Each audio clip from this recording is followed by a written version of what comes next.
नमस्कार. सध्या भरपूर प्रमाणात आंबे आहेत आणि प्रत्येक घरामध्ये आंब्याचा सुगंध दरवळत आहे आणि प्रत्येकजण वेगवेगळ्या पदार्थ आंब्याचे करून रोज खात आहे. आज मीही आंब्याचा मस्त असा थंडगार मिल्कशेक आणि छान अगदी मस्त लागणारा मऊसूद असा आंब्याचा शिरा कसा बनवायचा ते या व्हिडिओमध्ये दाखवलेला आहे. त्यामुळे व्हिडिओ शेवटपर्यंत नक्की बघा.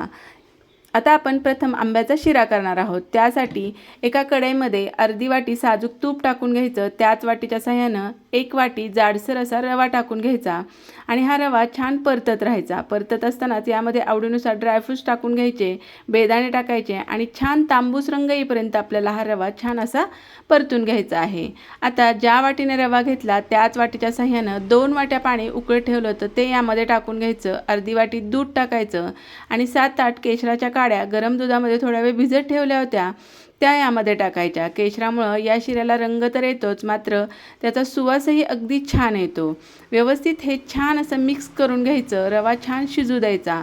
शक्यतो शिऱ्यासाठी लागणारा जो रवा आहे तो जाडसर वापरायचा, म्हणजे दाणेदार असा आपला शिरा तयार होतो. आता ज्या वाटीने रवा घेतला होता त्याच वाटीच्या सहाय्यानं अर्धी वाटी साखर यामध्ये टाकून घ्यायची.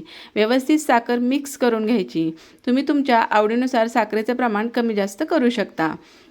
आता साखर छान यामध्ये एकजीव झाली की मग एका आंब्याचा रस छान असा मिक्सरमधून फिरून घेतलेला आहे तो यामध्ये टाकून घ्यायचा. थोडीशी वेलची पूड टाकायची आणि छान हा रस ह्या शिऱ्यामध्ये व्यवस्थित असा मिक्स करायचा. आता रस टाकल्यानंतर हे मिश्रण थोडंसं सैलसर होतं, मात्र लगेच गॅस बंद करायचा नाही. मंद आचेवरती हे मिश्रण पुन्हा थोडंसं असं घट्टसर तूप सुटेपर्यंत छान असं मिक्स करत राहायचं, म्हणजे आपला मस्त असा मऊसूद आंब्याचा शिरा तयार होतो. नक्की करून बघा, खूप छान लागतो. आता बनवणार आहोत आपण छान असा थंडगार मिल्कशेक. त्यासाठी इथे आंबे थोड्या वेळ पाण्यामध्ये असे भिजत ठेवायचे. आंब्याचा गर छान असा काढून घ्यायचा.